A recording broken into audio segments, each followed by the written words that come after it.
घोसी विधानसभा क्षेत्र के महागठबंधन प्रत्याशी के पक्ष में भाकपा माले के राष्ट्रीय महासचिव दीपांकर भट्टाचार्य ने काको, घोसी और मोदनगंज में चुनावी सभा को संबोधित किया। इस चुनावी सभा में उन्होंने कहा कि गरीबों के साथ वर्तमान सरकार अन्याय कर रही है। चुनाव में महागठबंधन के पक्ष में जनता को वोट करने की अपील की। उन्होंने कहा कि सरकार को उखाड़ फेंकने को लेकर सभी लोग संकल्पित दिख रहे हैं। दीपांकर भट्टाचार्य ने काको मध्य विद्यालय के खेल मैदान में आयोजित सभा को संबोधित करते हुए कहा कि न्याय के साथ विकास और सबको शिक्षा, सबको सम्मान निश्चय ही अच्छी बातें हैं। इन बातों में कोई दोष नहीं। दोष इन बातों को करने वालों को कथनी और करनी में है। बातें तो विकास की करते हैं, मगर काम विनाश का हो रहा है। बातें बेटियों को शिक्षित करने की होती है, मगर बेटियों के साथ घिनौना खेल पर सरकार चुप्पी साध लेती है। दीपांकर भट्टाचार्य ने मुजफ्फरपुर बालिका गृहकांड का जिक्र करते हुए कहा कि जदयू भाजपा वाली सरकार के मुखिया नीतीश कुमार के संरक्षण में ब्रजेश ठाकुर जैसे लोग फलते फूलते हैं।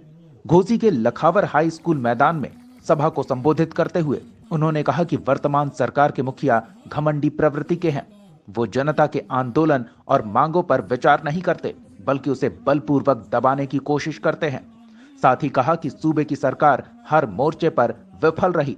अपने शासन को सुशासन का नाम देने वाले मुख्यमंत्री शायद यह भूल गए कि 15 साल के उनके शासन में जितना कुशासन हुआ वो शायद ही किसी सरकार में हुआ हो। शिक्षा का जिक्र करते हुए दीपांकर भट्टाचार्य ने कहा कि बिहार में शिक्षा चौपट हो चुकी है।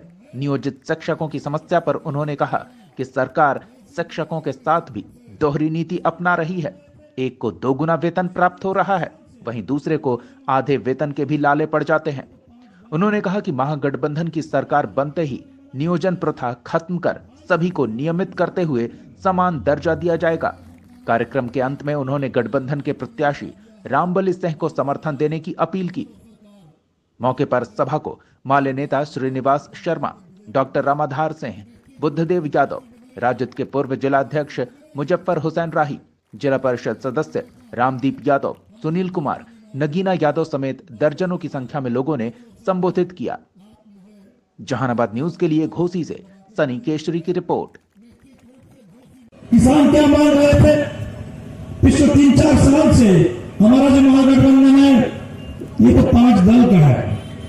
किसानों का जो गठबंधन बना पूरे देश में 250 से ज्यादा किसान संगठन, अखिल भारतीय किसान संघर्ष समन्वय समिति, और पिछले 3-4 साल से लगातार जब मंदसौर में गोली चली मध्य प्रदेश में, किसान शहीद हुए और तब से गठबंधन बना।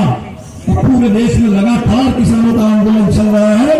किसान की 1 नंबर की मांग थी कि हमारी फसल के लिए न्यूनतम समर्थन मूल्य सही ढंग से तय करो। जो लागत है उससे 1.5 गुना कम से कम हमें कीमत मिलनी चाहिए। ये हमारी मांग नहीं है। सरकार ने आयोग बनाया था, स्वामीनाथन आयोग, उसकी सिफारिश है। इसको लागू करो और सिर्फ कागज पर एमएसपी घोषित करके छोड़ो मत, सही समय पर फसल खरीद की भी गारंटी करो। किसान लगातार इस सवाल को लेकर